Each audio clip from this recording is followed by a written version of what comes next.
It's a business. Yeah, get serious. So, one of Mike King Biz here. We are here at Crossroads Art Center. A good friend, Jenny Kirby. So Chris Mayfield and I are having our business summit. This time it is sponsored by me. Chris Mayfield. Profusion Consulting. That is Profusion Consulting. And today we're here with a host of friends talking about the culture in organizations. And Chris, give us an idea of where you come from perspective as far as culture goes. So, I don't think it's a big mystery for anybody that your corporate culture, your organization's culture, whether you're a nonprofit or for-profit, is one of the leading contributors to whether your people stay around or not. And we know that COVID has kind of wreaked havoc on things over the last 12 to 18 months. We know that people are out now shopping jobs. The gig economy is in full effect. People don't want to show up for minimum wage and no benefits. Just anecdotally, I saw an ad yesterday for a no experience, no tools mechanic, $20 an hour, $2,500 signing bonus, and $2,500 worth of free tools once you get trained. So that's where it's at. That's where the employee market is at, and our culture and how we treat folks inside our organization and encourage that individual contribution will determine how we're going to come out of the next several years. So we're operating in the new normal. That's a little cliche, I'm sorry. So what I wanted to do was just get folks who are out there rubbing elbows and kneecap to kneecap and making those happen every day. And let's just have a conversation about maybe some of our lessons learned in the last 18 months and where we think we're going to go over the next 18 months. All right, we'll start on the end. Introduction, Shannon Soriano Greenwood.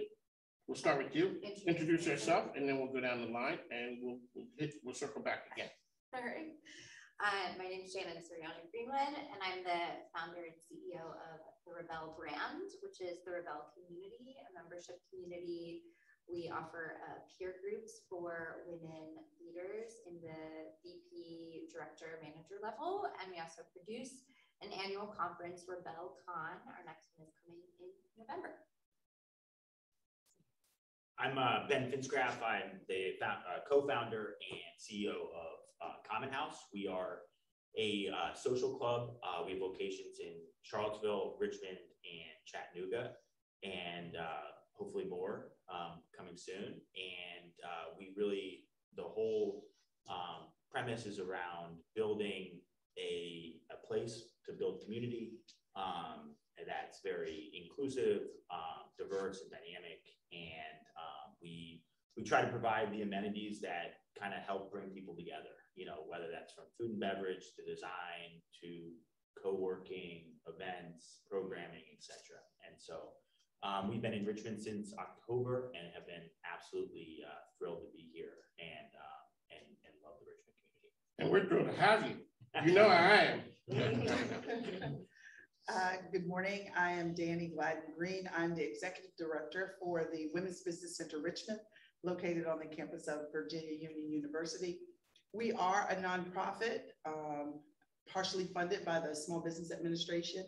I think there may have been a Women's Business Center here before that was supported by the SBA, but our focus really is on championing women businesses and other minority or underserved businesses. We offer a plethora of technical assistance, coaching, counseling. 99.9% of all of our services are free of charge to the clients that we serve. I'm also a business owner, founder and CEO of Sajis Consulting, very much like, leadership development, general management, operational excellence. And what I found is in my own business, I focus on some of the same things that were needed in this role. And so for me to come off of my platform in my own business and leave that to be ran by the others, I really looked at this as an opportunity to serve the underserved, to make available and make visible things that they may not know about in order to not just have a business, but to help it to thrive. And that's what we focus on in terms of building community, building collaboration, and focusing on inclusion. Hi, my name is Will Melton, CEO of Exponent 21. We are a Richmond-based digital marketing and experience design firm. We have a mission to make the world a better place to work. And we do that by experimenting with non-traditional work practices and really trying to be on the cutting edge of everything cultural and anything that we can do to really embrace listening to what employees are looking for in the workplace and do that profitably. I believe that you can do all of those things and be profitable and grow probably faster than you would if you're constantly cutting costs and looking for ways to take more from your employees so you can have more profits. I'm Danielle Fitzhugh, President and CEO of the Chesterfield Chamber. And we, operate 600 businesses in our membership. And those businesses represent about 130,000 employees. And so when you talk about being inclusive, we work throughout our membership to provide peer groups, education, networking. Our role every single day is about building their business. And if we can build their business, they can then go out and serve and build the community in which they live, work, and play in. Our members are from all over the region, primarily Chesterfield County. But if they do business in the county and happen to be in one of the greater Richmond markets, that like Aaron and others, then they join our chamber because there's not a better connection to the community than what we do. We work with educating from the K-12, higher ed, and our adult population to get them to work. And we have several platforms for that as well. And we're a member as well. There you go. We like that. I'm Sam Stone. I'm president of Stone's Office Equipment. We're a family-owned company. My father started in 1970, and we're a document company. So anything that puts an image on paper, whether it's copy or print, scanning, we do that. That's what we do. And we've been doing that for 51 years now in the Richmond community. We have an office also in Fredericksburg that we serve for that community. And we believe that you shouldn't know that you own a copier.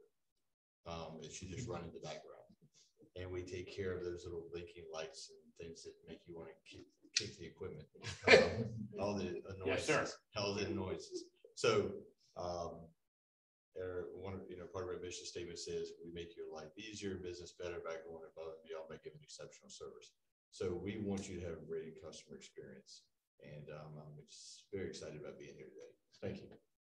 Aaron Owens. Hey everyone, my name is Aaron Owens. I'm owner of US Pest Control located here in Richmond, Virginia. Thank you, Mike, for having me today. It's a pleasure to be in this circle of people here. We've been around now for 30 years. I'm 27 years old. This company was actually— Wait a second. That's that new man. So I'm 27, born and raised here in Richmond, Virginia. My grandparents started this business back in 1991, so I'm continuing a legacy. Our goal here at US Pest Control is really to just help you protect your investments. And we pride ourselves in taking a proactive approach to pest control by setting up preventative measures around residential homes, commercial facilities, and just conducting annual inspections, doing preventative quarterly plans, termite inspections, crawl space repair. We do it all. So we do anything from ant control, termite control, to rats and mice. And actually, we do crawl space work as well. So if anyone needs their crawl space checked out, give us a call. We can check out your vapor barrier installation and do any type of mold and fungi remediation. So glad to be here. Aaron Owens, US Pest Control. Jenny Kirby, Crossroads Art Center. So we are 19 plus years. I started this business with James Bassfield, and James retired about 10 years ago and left me and a great team to take over and turn it into what we've done. We started out with 10,000 square feet, which was building one. About 5-6 years later, added this one, which is 10,000 square feet, and then added building 3, which is 5,000. So we've got a 25,000 square foot facility. We represent 250 plus local artists. We also have classrooms over in building 3 that we do classes. The instructors actually run all those classes. We just act as the house for them to rent space and run their classes out of. And we have a pretty diverse group of employees. I like to get them young, like in high school, and then they go all the way through college and working at VCU and, you know, and then working for me on the weekends. And that's worked out great for me because when they decide that they don't want to go into the career that they've chosen to get an education in, then I snag them and say, but I would love to have you here. And that has worked well for us. And then I have a lot of older folks that are artists that had another career that have retired and they've come back to work here. And it's a great community.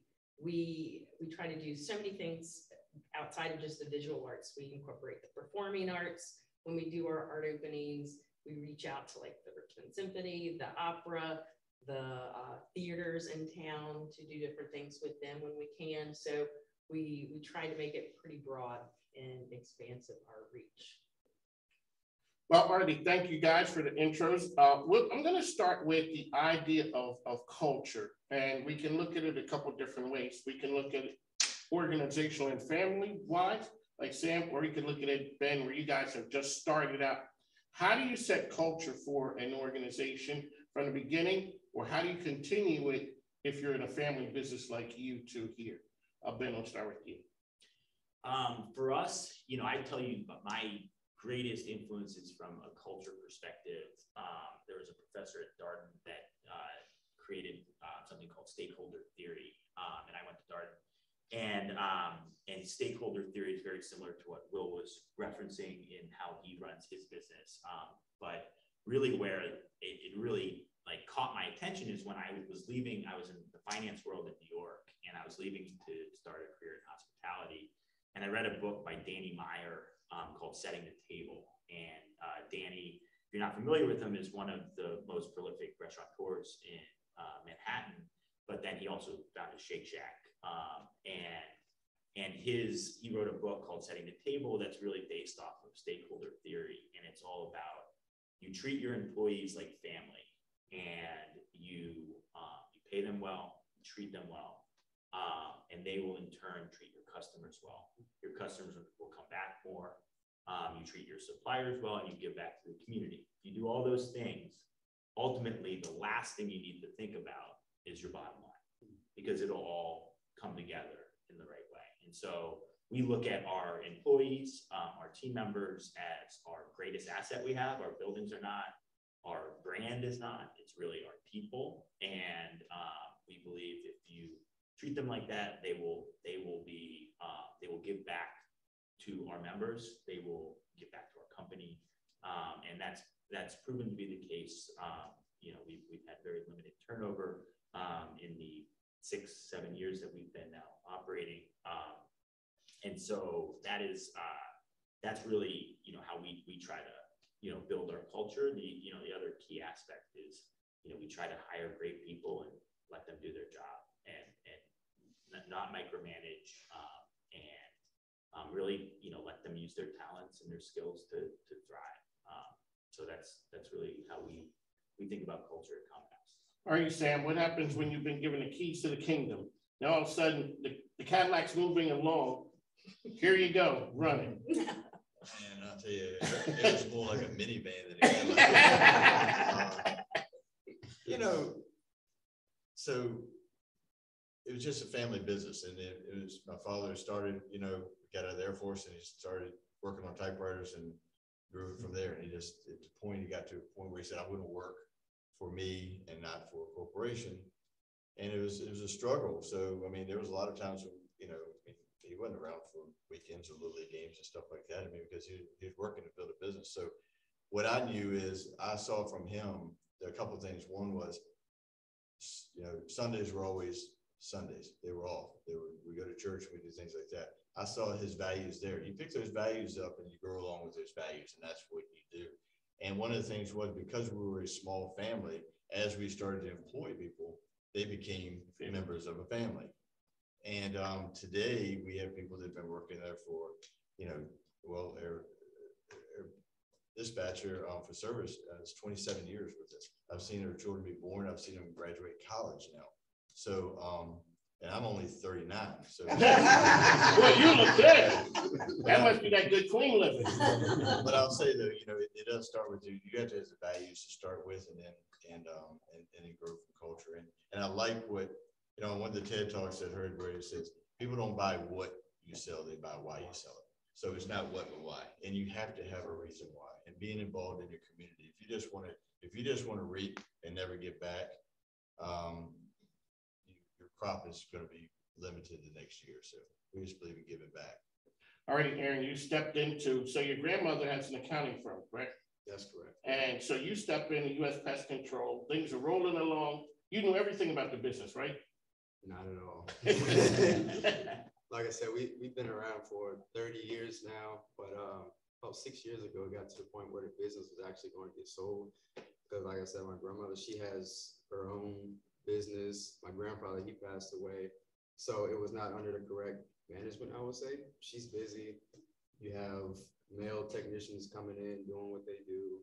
There's no true guidance, I would say, or leadership. So the business was about to get sold, and the guy came in, he was looking to purchase the company basically for nothing.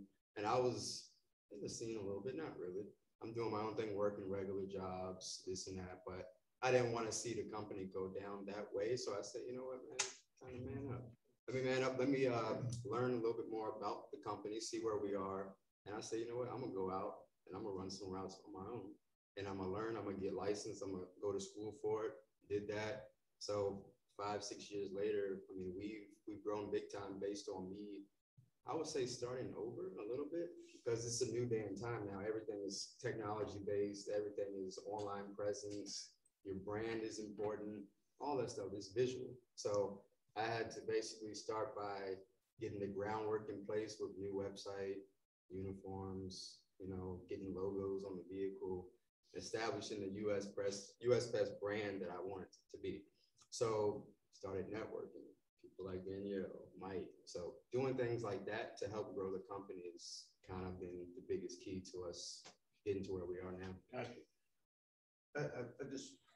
It kind of occurred to me as we were sitting here, you know, there's growing your brand internally, there's operating inside your own company, but like the chamber and Shannon, what you do, and it's very different than operating a single company, right? Because you're managing hundreds of thousands of people in different organizations, and all have different stakeholders. They all have different desired outcomes. So that's a little bit different. So if you could talk about building a culture across different businesses and across different lines of operations, because that's significantly different than operating inside your own four walls and what you can control, because largely you can't control what happens.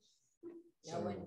Right. So that's a little different, different skills. So maybe you guys could touch on that. Well, for me, I think culture starts with values, right? And I think it's helpful when it is a family business or when you're the founder that it's your values, right? So you've identified what your values are, and then you model them, or you talk about them, or you share them in other ways that people can see them. That's not always so clear in larger companies or businesses that have grown past a founder. There's operators involved. And I think that's where we try to help people get really clear on their individual values, and then they can take that back to their organizations to create values as an organization or as a team.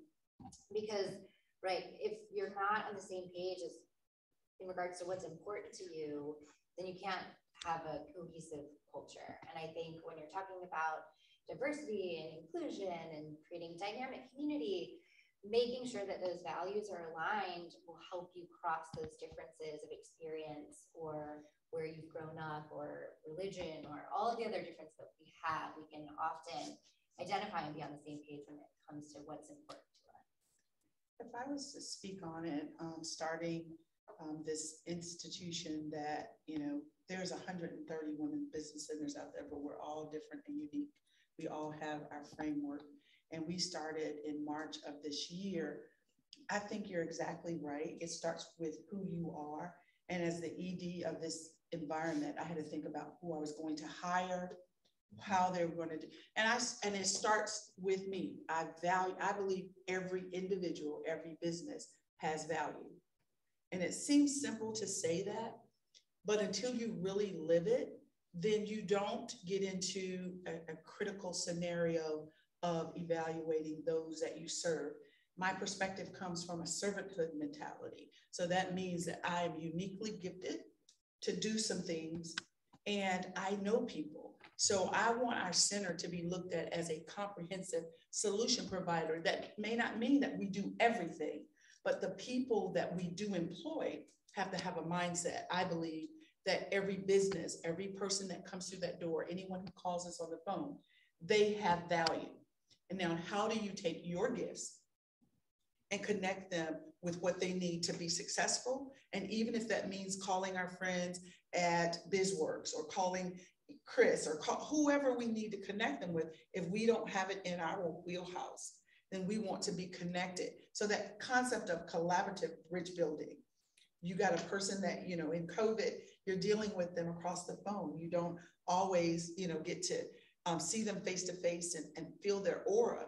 But even in the virtual setting, there's a way of you presenting yourself that will bring the best out of them. So consequently, our friends at the SBA will send us who have been labeled difficult clients. And that I take great joy in listening to what they're dealing with and then identifying how I can help or how we can help. And then that takes some of the sting out of them being stuck, because our goal is for them to thrive, because we believe that businesses do make communities better. And I'm serving businesses who hire in underrepresented communities. So if we leave them stuck and say, let me move on to the next, so no one's left behind. And even if we have to hand off, I think that's what I try to do, but it takes place in your spirit of believing that every individual and every company has value. Well, let's talk a little bit about the idea of culture when you look at your organization and how that directly affects the bottom line. Because you say you stopped chasing dollars. Yeah. Okay. Clear. You know, I had, you know, this mission to make the world a better place to work. You know, a couple of years ago, we really came up with that, but I didn't stop chasing dollars when we did it. You know, I was like, how are we going to actually have an impact? Because we don't deliver any service, you know, that's necessarily, you know, making the world a better place to work for our clients, aside from automating marketing, taking some of the tedious tasks off their plate. But, you know, I think I said, well, you know, how would we do it? You know, maybe become a really big company with 1,000 workers and we deliver all these benefits to these people and create this culture and be a trailblazer. You know, that was my thought. I said, so we got to be $1 billion company to do that and still chasing the dollars. And yeah, I think closer to the end of last year, obviously, you know, COVID had a lot of space to think. I wasn't happy. I wasn't happy chasing a dollar. I wasn't accomplishing my mission by, you know, trying to build the biggest company that I could. So I stopped. I gave up on that, and I said, you know, let's just focus on what we can do within our organization to be a trailblazer, to lead, and to show the world what we're doing. And so, you know, and honestly, like, you know, everybody here is talking about it starts with your personal values. You know, I didn't know when I started my company that, you know, I was building a culture. I was just starting a business, and, you know, I was hiring people, and as people started to work for me, I was like, okay, well, how do I make this person's world the best it can be so that they can show up for me in their job? And so a lot of listening and a lot of responding, but, you know, some things don't work and you stop doing it. And sometimes you're curious about whether something will work, so you try them. And I think through that experimentation and constantly, you know, looking for feedback, we've been able to do it. And now we're starting to democratize our organization so that it's not me that makes the decisions, but it's a group of people who are versed in that area, and I trust them to confer and decide, you know, without me. And so, you know, it's starting to chip away at it. We're not there yet. You know, we're not abundantly profitable or anything like that. We hire people before we need them so we can stay ahead and serve our customer. But you know, we're working toward it. We got some things to figure out, but it seems to be working so far. All righty, Danielle, you had said a person is not going to join the Chesterfield Chamber and be a wallflower. Yeah, I mean, you were not having it. No, I mean, we're really bullish about getting our members involved and helping them build their relationships. I mean, that is really our unique value proposition. we tell our members, we are committed, we promise that we are a committed group of professionals to your success. So you come to us as a new member or a returning member, and we go, we're here to help you. But it's not just our staff and our team, it's my hundreds of employees that work for our member companies that are there to help you grow. So when you go to programming, whether it's virtual or in person, our members want to know, you know, Sam's guy is Reed, like they're asking Reed, what do you do? How can I help you? Who are you trying to meet? They're not out there trying to sell you their wares. They're trying to figure out what's your business and how can I help you? What do you need to know? And we, you know, I tell people all the time, I kind of joke, I said, you know, we're like the mob. Once you in, you in. I've gotten, yes, I've gotten the messages. Right. So and we do. We try our best to take care of you. We've got retention building in place where our staff job. Yeah. That's that line. But that really does build a culture, right? So what I hear from our members is, or a new member, well, I came to something 5 or 6 years ago, which predates me, and I may or may not have felt welcome, right? Like I felt like I was on the outside, and I said, come back and give us a try. And it's an entirely different experience because you have to work to change that culture, right? So you have to work to make sure, and we do the preaching of our members. It's their job to help us grow, because if we grow, they grow, because we're extending additional relationships to them. So it's that culture that, you know, you're not helping the chamber, you're helping yourself. So the onerous, we are 90% referral base on our membership growth. And I have a membership person, but she's just, you know, she's trying to keep up with the referrals. And she's killing it. So, you know, it's about building the attitude that, you know, Aaron knows a guy knew Aaron and said, hey, you need to come. I'm with the Chesterfield Chamber. I know it's over the river. You got to get, you know, a whole passport and everything. But, you know, come on. I need you to go to the event. I need you to see what they're doing over there. Bring a snack. Exactly. So one of the things, it's on the mic with Mike King, Chris Mayfield is here. We have our friends talking about culture. And one of the things I want to talk to Jenny and Ben about is when you have a location that becomes the house, like there's a house in the neighborhood that is the house that everyone goes to, whether it's your house or a friend's house. That's your house. That's my house. Was it always that was always? Always. Okay, so now if that's been your house, how do you make that the place? How do you make the Common House? How do you make Crossroads Arts Center so much of the community that people just want to come here and do things? Sometimes it's part of what you do. Sometimes it's people just showing up and things happen, like having a sensory night here for our friends with autism. Yeah. The lady said, is your friend crazy? My kid has autism. You know, you're going to bring him into an art gallery? She's like, yeah, we'll make it work. And it worked. So let's talk about setting the tone here that makes this a community house or the Common House or Shannon's house. Like, you know, okay, Shannon's house. That's the community house. We'll let Shannon go first. Yeah, that's the good story. I was gonna say snacks is like the key, like to make it. No, I mean I joke, but really like creating an experience where people feel welcome, where you don't feel like you're an outsider. I mean, you talked about it there, of turning the other people there into the advocates for you. Because right, I can invite you in all day long, but if there's another person here who doesn't live here, who's like, oh my gosh, I'm so glad you're here, that's the key. I mean, Mike, you do that for the Common House. Like anyone that walks in and sees you there, you're going to give them the whole spiel, and you don't work there. Exactly. You just hang out there. I'm just there. So, right, like finding those people that can be your advocates, like giving them the autonomy to then like advocate for you. And that makes other people feel like this is the place that I should be. Yeah, I think Shannon just pretty much said what I was going to say. And so the how we do it in what we've done in Richmond and what we've done in Chattanooga is, you know, actually in Richmond, it was multiple years in the making of us taking almost probably 1,000 recommendations of people who are leaders within the community, and not just leaders within the broader Richmond community, but within their respective communities. And that's across we try to make it across every, you know, every geographic to ethnicity to socioeconomic, et cetera, so that we really are bringing in the entire community of Richmond. And so we the first thing we do is hire a membership director, and that person helps us whittle down that list from what was over 1,000 people down to 40. And it's really, how do you get from 1,000 to 40? You know, the 40 who are left standing, they gotta feel pretty good. Well, I want to know You're how one did you of make it them, in, they got down to 40. No, what he's saying was, I wasn't one of the 40. Because I just came along after the fact. I wanted to know how the cool people got there who were part of the 40. But your son was one. I'm like, how did my son get to be one of the cool people? Because he's a blowout man. Yeah, okay, he is.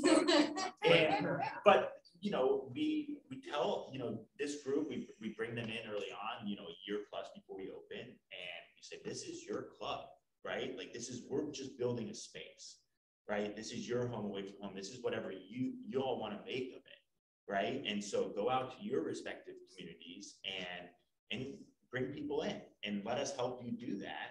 And then it builds upon itself. It's the same as, you know, Shannon was saying, is that, you know, they introduce it to their community, those individuals bring other people in, and it just kind of builds upon itself. And ultimately what we found is where you end up is where, you know, that kind of ballooning or snowballing effect results in a really dynamic community and of, you know, what we were looking for. And we're incredibly proud, especially of the Richmond location of our membership base. I mean, it is such an incredible group of people that we really do believe is representative of the city, and we're continuing to work to make that, you know, continue.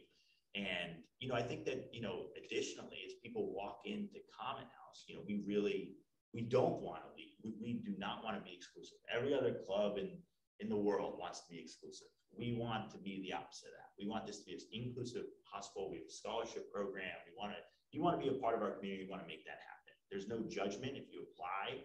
Like, we're not going to tell you you're cool or not cool or whatever what people do in other clubs. Like, we're like, it's purely when you apply is how you get in, right? And so like, you walk in and you're not a member, our team members, we want them to lead with hospitality, right? Like, hey, welcome.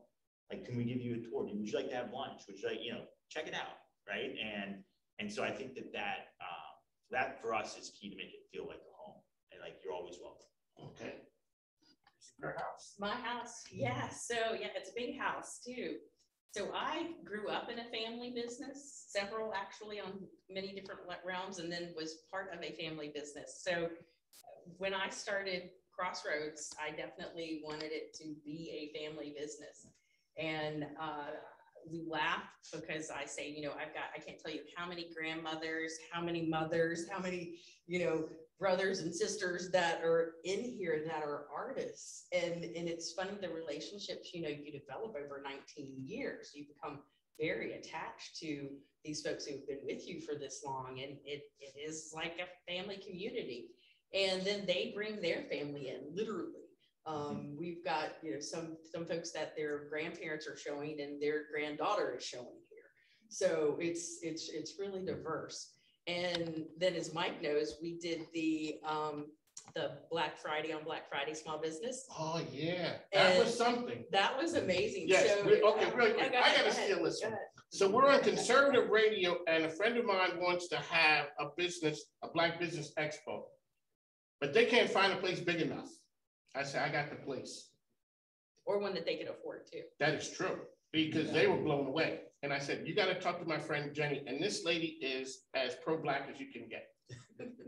She said that she called me, she's my friend. We came here and she was blown away by it. But we're on the radio trying to explain, on conservative radio, trying to explain to people why pro-Donald Trump radio is having me there and Jenny talking about a Black Business Expo.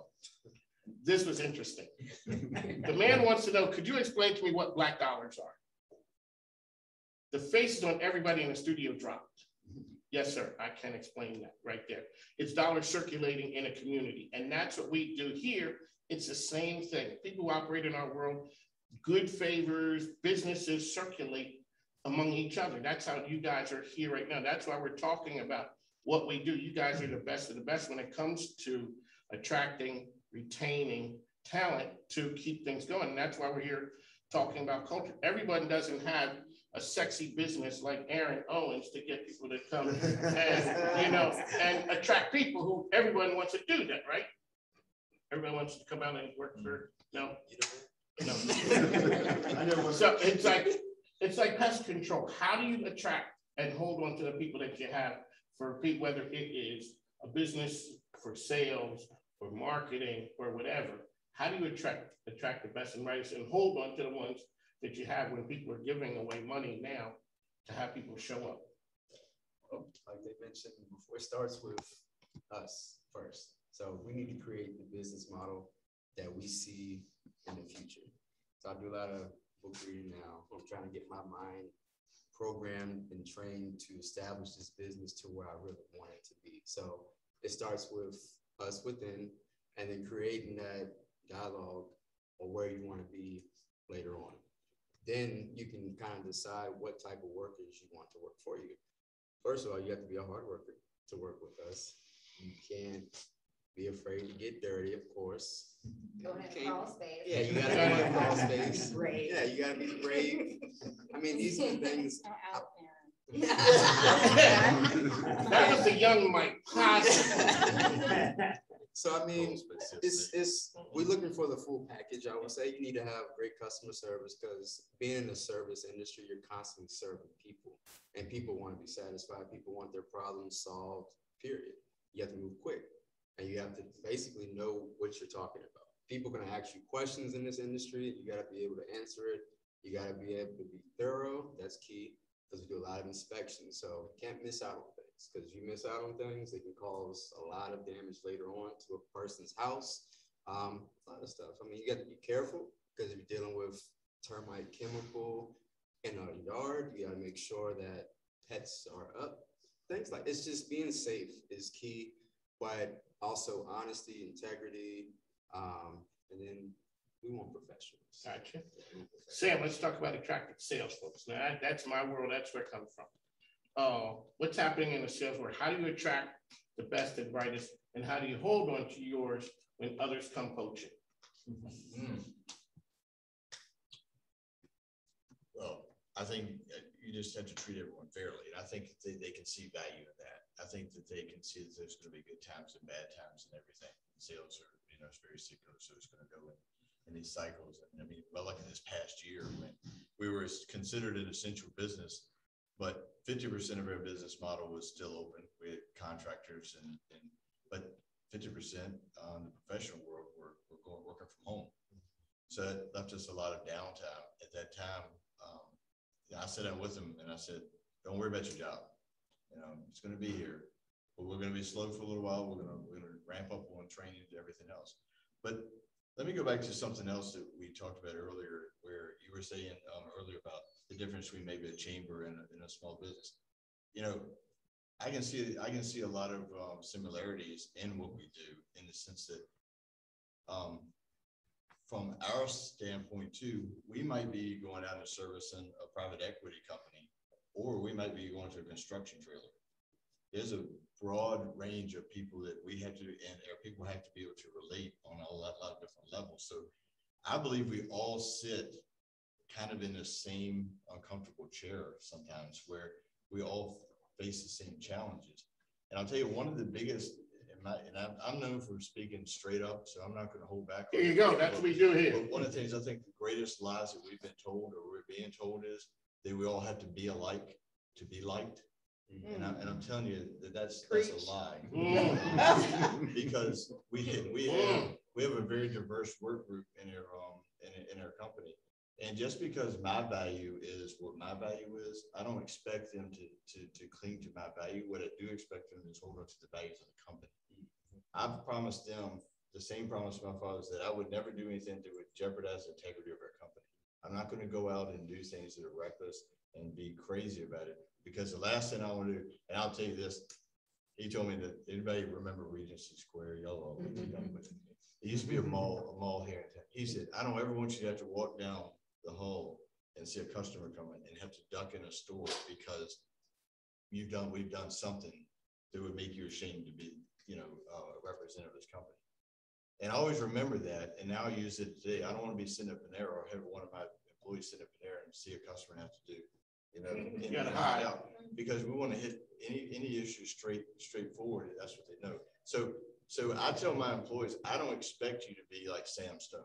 If there was a group of all minions of me running around, well, the world would be great. But,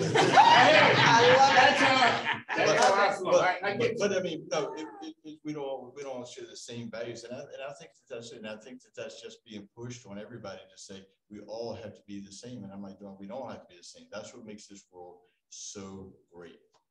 There you go, Dr. Danny. A lot of businesses come to you with all types of issues over at the center. What part does culture play in it, and it allows them to be better at what they do? So that's really a good part, because I think when your focus is on the underserved and maybe the socioeconomically challenged, and you're dealing with women who, less than 25% of women businesses ever seek funding outside of their own bank account. Mm-hmm. So we're financing our own dreams, and you're trying to get them to understand there are other ways. And then the majority of the people who come through the door are Black and brown.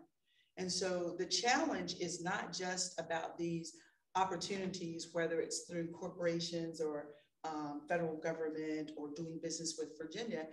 Even when it was PPP and EIDL, you have to deal with the challenge of people saying, but that's not for us, because they are not used to something that would benefit them or their business coming from outside of things they don't control. Look at Shannon shaking her head like, yeah. And so one of the is breaking some of the cultural stereotypes, helping women to understand. I grew up with my grandfather, saying you pay for your learning. So if I sat down and played poker with him, I had to play with my own money, and I had to figure out how to beat him. Well, then I got with my mom. My mom said, play with somebody else's money. Hey. And so I am working on breaking down barriers and stereotypes where people would say, but this is not for me. I have helped people complete their applications, and they got an award letter for like $70,000. And then they said, oh, I'm not going to accept it, because I don't know what's going to happen. The government is going to get in my, so those are the things. I guess, there are a lot of things I could say, but that's the one that I think is the most challenging, is that you're dealing with people who have, even some of my business owners have great credit, like 750, 800, and they are still not willing to grow using someone else's money, because I don't know about many of the people around the table. And again, coming up in an African-American home, my granddaddy was always like, you don't do credit. You put your money aside and you go pay cash for it, because there was something about ownership. But we have to let people know there's risks out there, there are opportunities, and you can provide employment for other people. You can give back to communities, take the $70,000, don't use but 30, and just pay it back. But you can, again, grow such that you can positively impact your community. And that's one of the cultural things that we're doing. So you're talking about women who are coming in at a certain level. Shannon shaking her head. You're dealing with women who are at a higher level, and you're still shaking your head like that's the same story. Absolutely. I think, we could talk all day about women and money, but oh, wait a minute, let me just interrupt you just 1 second. You do know that we're having a Women on Wealth, Women on Wealth Summit, October the 29th at Virginia Union University. And it's all aspects of wealth, which includes womanliness, entrepreneurship, affiliation, leadership, tenacity, and health. But Women on Wealth, we're talking about money. To tie it back to the conversation today, which is about culture, a lot of the way that you build culture is making people feel safe. And a place where people, and women particularly, don't feel safe is often around conversations with money and understanding that there are strings attached, whatever those actual strings are, and then the strings that we have in our mind. And so I think we've kind of like touched on it sideways of like, pay people well is a way that you retain them.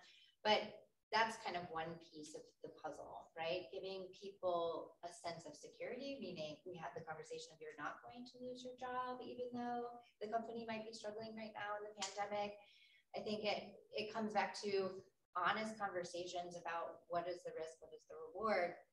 I think we're in a really interesting time right now, and I'm sure that this was planned to come up, of people talking about the Great Resignation and just the challenge in attracting workers. I mean, now is the time that workers and employees have more power than they've ever had.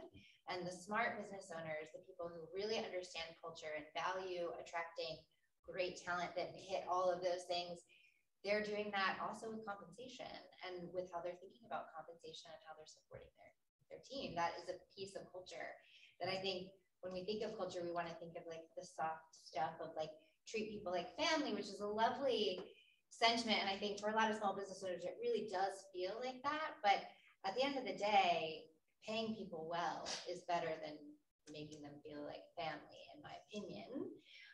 And just as important to culture as, right, all of the respect that you're giving them through your conversation, through your support to them, the big piece of that is also financial compensation. Chris Mayfield is sitting there with a big smile on his face when it comes to that.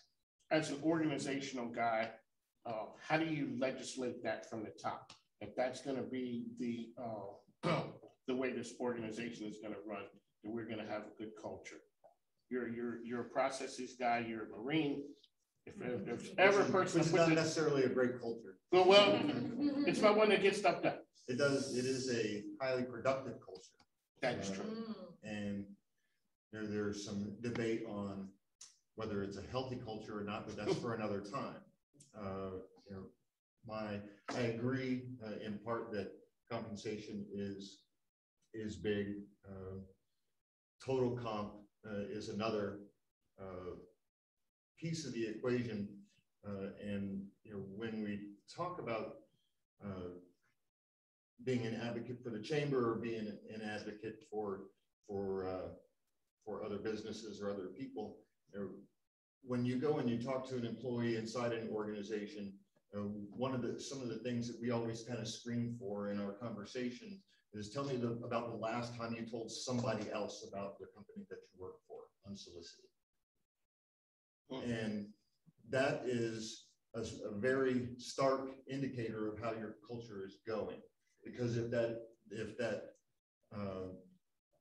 answer is, well, almost never or never, I've never told anybody about the company I work for and how great they are, or how much I feel valued, or I'm respected at work. If they're not answering that, there's probably something that's missing, because your folks should leave work and tell their friends and family that they're proud of the work that they do and they're proud of the companies that they work for, and that in line with decent and fair compensation in the marketplace is a winning recipe. And either one of those things being missing is a recipe for disaster. That's a flat yellow cake soaking down into the oven right there. That is just not going to make it. Nobody likes wet cake. No. And I totally agree with that, because I would want to, like, you know, I was an investment banker in New York, and you could not create a worse culture than investment banking, right? And you get paid a lot of money to do that, and it is not worth it.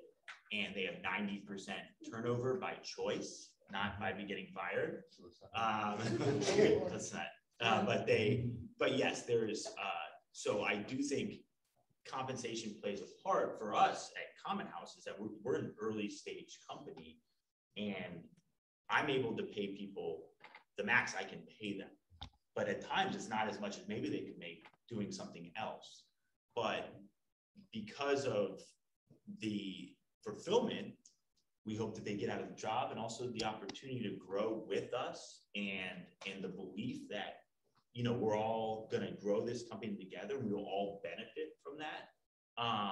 Is something that I believe is very valuable as part of, like, as you mentioned, the full compensation package. And so we try to, as we are able to, we want to give back to our employees, and they understand that. And so as we grow, we hope that, you know, we're able to compensate more and more, you know, but as an early stage, there's more aspects to it than just full on, you know, just cash, right? But, as in, the changing dynamics of the economy post-pandemic, like being in hospitality, everyone's paying more and giving more benefits. I think that's great. And I think it's great for the industry.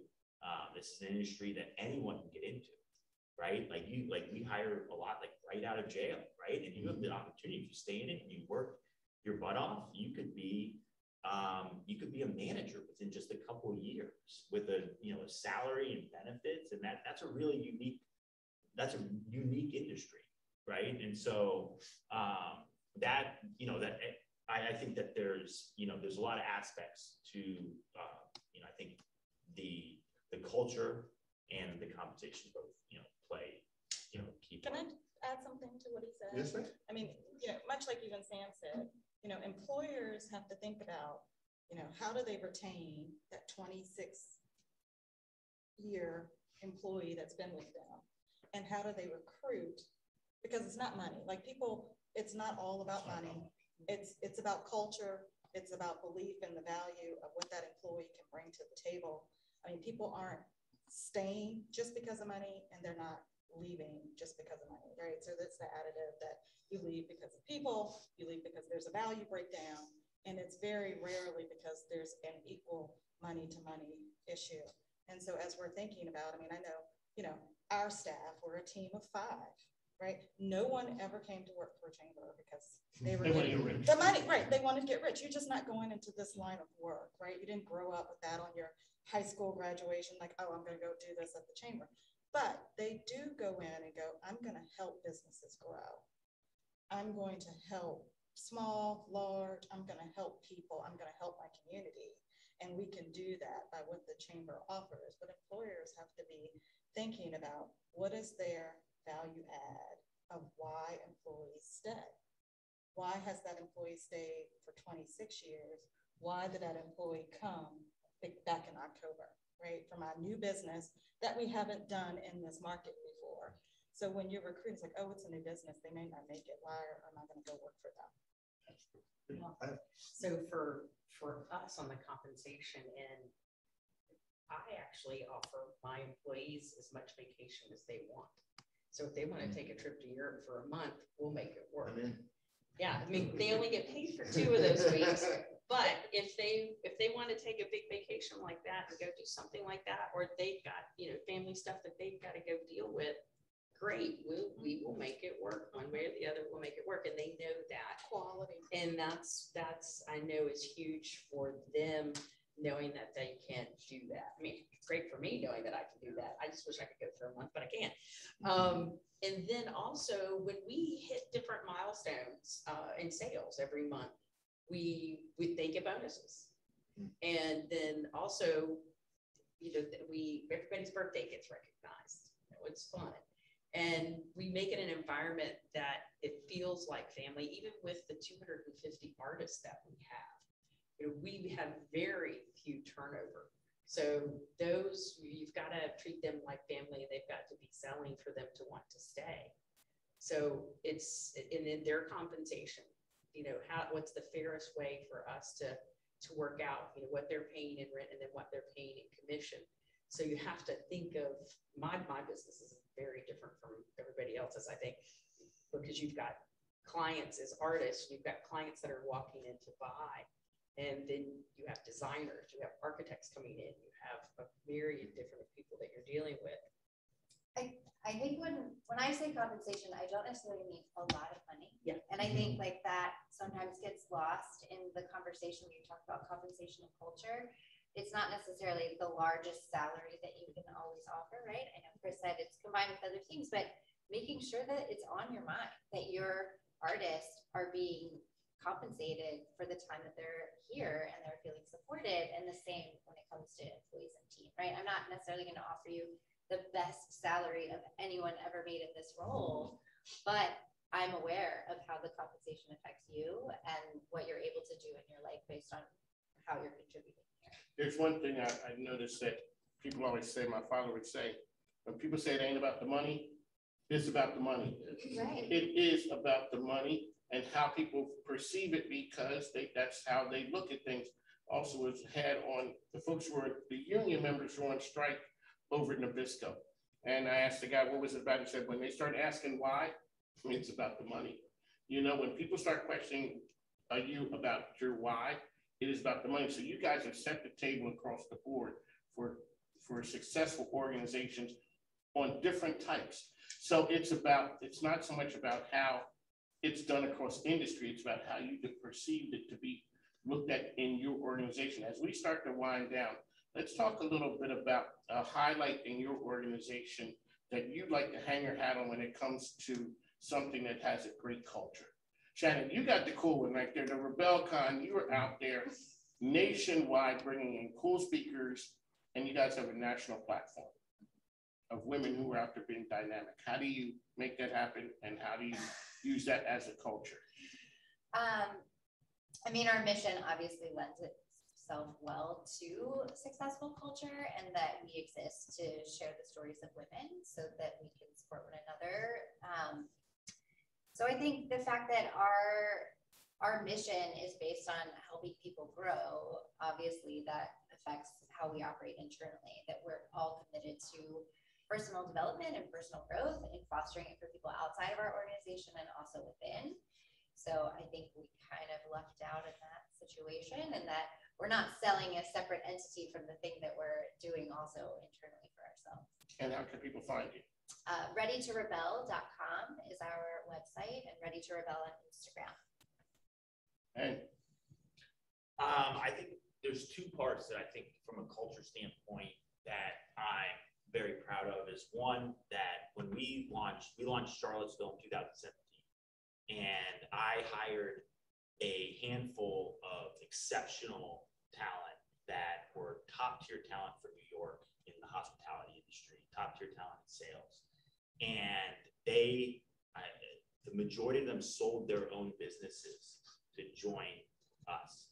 And all we had was this one little location with a dream to open more, right? And I had my general manager for Charlottesville, I asked why, obviously I'm selling you, right? To join my team, I'm selling myself, right? That you believe in me, that I can do this, and you can help me do this.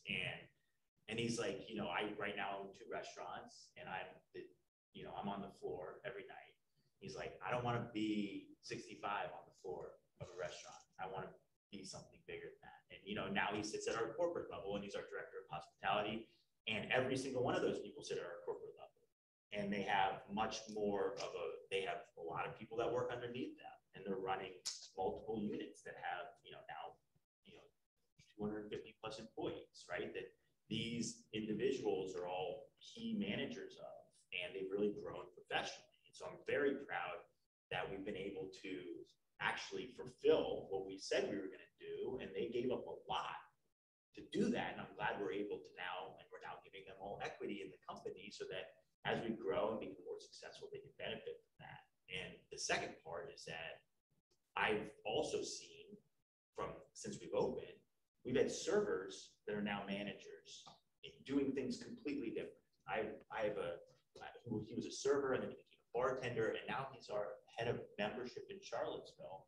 And we have servers that have become managers in other locations, that moved to Chattanooga to help us open that club and become key employees. And I'm really proud of that. I'm proud of the ability for people to grow within our organization, because I think that was a key sales point beyond compensation, is that hey, this is a place you can grow. We're going to support you. But there's a lot of trust that has to come with that, right? Because they can go off and do whatever they want. They're incredibly talented people. And so I'm very proud that we've been able to, give that to our employees, and that it's actually been fulfilled. How can we find you? Commonhouse.com. We're on Broad Street, right near Cork Hotel, 305 Broad. 30 where? 303. Well, 303 and 305. Okay, It's, because yeah. it was like, okay, I thought I was going to the wrong place. No. So We've been sneaking in the back Exactly. door. So the original address of that building was 305 Broad. So that new door that we added for the club is 303. Not the hidden door that we don't go to. That's 303. Exactly. And that's brand new. That was not there before. Oh, wow. So He's put one in. Exactly. yeah, and so we had to add a new address to it. But 305, the main entrance, which will now be Birdie's, and Birdie's opens November 4th. All Gotta right. come check it out. We got an oyster bar opening. We have a little coffee shop, retail wine. That's all open to the public. And we really wanted to do that. It was really important to us, and also our partners at New Crops. And they're very prominent on that part of Broad. It was really important to us to add to the vibrancy of the neighborhood, and so that'll be opening in November. So we're excited about that. But yes, 303, 305 Broad. Come down, whether you're coming to Birdie's or coming to Common House, and then also commonhouse.com. All right, Dr. Dan. As I mentioned before, we are challenged a little bit to overcome some scenarios when you're serving the underserved. So the first thing we want them to know is that, one, we are here for you. We will hear you, and we will help you. And that is a mindset that permeates our small but mighty team. As we deal with business owners, we serve since I want to say March, we've brought in about 209 unique businesses, whether they're in the aspiring level or the experienced and established. And it's a challenge to always be able to reach out to them, but we want them to know that, again, we are here for you, we hear you, and we will help you. And sometimes that involves other resource partners. And at the end of the day, we want to see that economic impact in the communities they serve. So we ask for some feedback on how they're being served and if they're getting all that they need. And if I was going to hang my hat on something like that, that is what I would like to hear when, other people say why they came to us. So we'll have people who do refer others and say, I was told to, call the Women's Business Center. There are other similarly situated organizations out there doing what we do. We believe the demand is high, and we want to be at the top of that funnel so that people don't fall out. So when they reach out to a Danielle Fitzhugh, that they're ready to take full advantage of the chambers and things of that nature. And so our collaborative bridge building is very important in our ability to achieve that mission of serving the underserved, and particularly growing women's businesses such that they are thriving and not just surviving. How can we find it? The WBCRichmond.org is our website. The WBC Richmond on all social media platforms, and don't miss out on the Women on Wealth Summit, October 29th. Alrighty, my man Will Melton. So, the last couple of years, I've thought a little bit about the risk that business owners absorb when they start a business. And I think a lot of employees think that the risk is held by the owner. And one of the things I always thought was funny about that is the risk isn't with the owner, especially if you're in a service business, because if things slow down, you can cut costs. And where you're going to cut those costs is going to be your people. And so it's something I want to shine a light on, because as an organization, we have to know that the people we bring into the organization are going to support it. And so to Shannon's point about, creating that space where people are going to feel supported, we ask the question, always be improving is our number one value statement. And so we say, what do you want out of your professional life?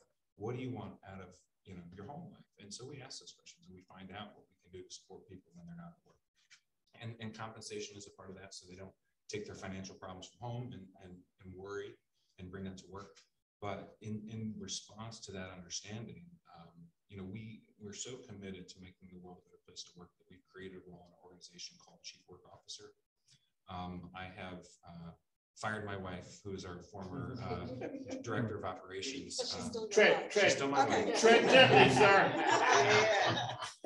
She helped me run the organization, grow the organization. She did all the stuff that I'm just not organized enough to do, but it was not her ideal role. It wasn't what she enjoyed, and I gave her some rest. She's on sabbatical right now, but she's going to come back and fill this role, and we're going to ask those questions. How do we help our employees grow professionally, personally? How do we work to make our organization more efficient, and how do we grow together? How do we all take that number one value statement of always be improving and make it real? And so in her role, she's going to be listening, she's going to be observing process, she's going to be improving process, and finding ways to automate all the little things that nobody really wants to do, and listen, just listen and respond. And it's an experiment, so we'll see how it goes. That's what I'm hanging my hat on. How can we find it? Exponent21.com, exponent21.com, and Will Melton on LinkedIn. There you go. Yeah, I would say one of the things I'm most proud of is our work around true inclusiveness and diversity. We are not your grandfather's chamber of commerce. We are an all-inclusive chamber. And when, I'm going to tell the story, Aaron's mom showed up with him at an event to make sure she wanted to put this little stamp of approval that what did you join and what is this group and are they going to, they taking care of you. I think we got a thumbs up. I think we got a thumbs up. But when you build a culture where everybody is working to help everybody win, right? So when everybody's working to help everybody win, it's not you or you, it's you and you. That's what I'm most proud of, is that the ability for our members to really work to raise each other up, not just themselves. And then, and how do they share that? How do we know that? We did that through a capital campaign. People want to put their money where they believe. And so in 4 years, we doubled our capital campaign on an annual basis during a recession. So in the middle of COVID, we ran a capital campaign and doubled a 6-year average. And so you don't do that unless your people buy in, unless the culture is bought in, unless the members are bought in. So those are sort of the couple things that really blend together, that where we're going is the right trajectory, and we have the ability to do some things we haven't always done. All right. Chesterfield Chamber, how can they find it? Chesterfield Chamber VA. There's a couple other Chesterfields out But there in the country, the but real there's only one only one. Chesterfield Chamber VA, and we are on everything. No sunshade. That's it. Exactly. Sam? I want to just put a plug in real quick for the Virginia Council of CEOs, because Shout that's out to how. Scott. Scott- That's what we Scott- got. that's Thank you how- for that's how I'm coming. here. Scott, I'm on the board, and we're always looking for CEOs who are looking to experience share. So if you are a CEO, you want to be part of a great dynamic organization, I would say that. I learned a long time ago, before culture was a buzzword. One of the people in my roundtable owned an advertising company. His passion was culture. And he said, I can give you 2 examples of culture, how it works and how it fails. One is, look at a bank. Sorry for anybody that's out there who's in the banking world, but they spend millions of dollars on campaigns to put all these things up for your community. We're here for you and everything. And what happens? You walk through the door, what? You're faced with a thick piece of glass of somebody sitting behind it. Then walk into an Apple store. Yeah. And you walk in the Apple store, it's like, absolutely touch it, feel it. It's just what it looks like. It's that passion that the culture passes down to the people. One of the things we're passionate about in ours is every dollar that we generate goes back into our community. It goes either to our employees. It goes to, they visit the same schools. That's not so much true with the national companies out there who do what we do. But their money stays. Our employees go to the same schools that your kids go to. They go to the same churches your kids go to, go to grocery stores. So that money stays in the community. But then we use a day in May as our event that we do every year, where we give back to the community. We pick an organization. Smaller foundation, usually lesser known than some of the larger, and trying to give them some recognitions, and we hold on to them, and then next year we add. So we never take anything away. We just continue to build onto that, and I'm very proud of that. You can visit on our website. Just go Google Stone's Office Equipment, and you'll find all about it. And there's a couple of Stone's Equipment or Stone's Office, but only one Stone's Office Equipment. If you There you go. switch. Alrighty, Aaron Owens. Yeah, I just want to say, man, I learned a lot from this table talk here, guys. Appreciate everyone's insight, all the different leaders here. This is motivation. But I would say in my culture, what I've recognized is employees and everyone in the same environment, knowing that as we grow, they'll grow as well. So as we're continuing to grow as a company, I always let the technicians know, look, man, you're going to make more money as we all grow together. It's not going to just be, oh, the top guy is going to make all the money. Look, as we continue to gain more clients and we work together, everyone's performing at a high level, your commissions will be raised, your salaries will be raised, and everyone seems to take that very well. Their enthusiasm is there. Everyone works together. And we really take pride in creating personal relationships with all of our clients. So I think that's what separates us as a local small business pest control company is we actually care. And it's funny, man. I have clients that invite me to cookouts. They're like, hey, this is my pest guy. I'm like, have a cookout. That is true. Yep, he treated my yard, guys. Yep, so mosquito free. There you go. But I just think that long as everyone knows that they have a special place within the company, they'll be motivated. And because if you don't keep them satisfied, your company's gonna go down. Was it worth it? That's true. How do they find you? You can find us online at www.uspestcontrolinc.com. You can contact us by phone at 804-788-0800. You can find me on LinkedIn at Aaron Owens. Thank you. Yeah. Jenny, bring us home. Okay, so for us, COVID brought a few other things to light that we were doing, but that we could expand on. We obviously do physical. You come in, see the art, buy the art. We were also selling art online and have been for quite some time. We hadn't really taken the leap of putting our every other month all media shows out there online. And so we started doing that a couple years ago, and we realized the strength of that, obviously through COVID, because people were shopping online first. So we've taken from just doing the all media shows, to which you just liked earlier today, to expanding it into minority groups like the American Indian, Indigenous folks. We've got a call for entries going on right now starts in October, goes into the end of October, and it will be an online show because we don't have any physical space to do it, but we can do it online. Same thing with the African American population, the Hispanic South American population. We did that as well. We'll be doing that again. We have a large India community, and so we will be doing that again. And we're just rolling into that. And then Asian Pacific, we'll be doing that. So throughout the year, we're focusing on minority groups and to let them know we're here. And if they enter, they're in.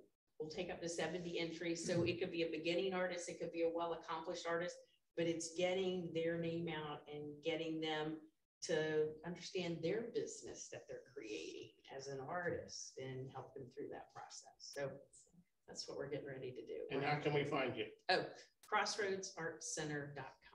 All righty, on the mic with Mike King, Chris Mayfield. Chris, last parting words.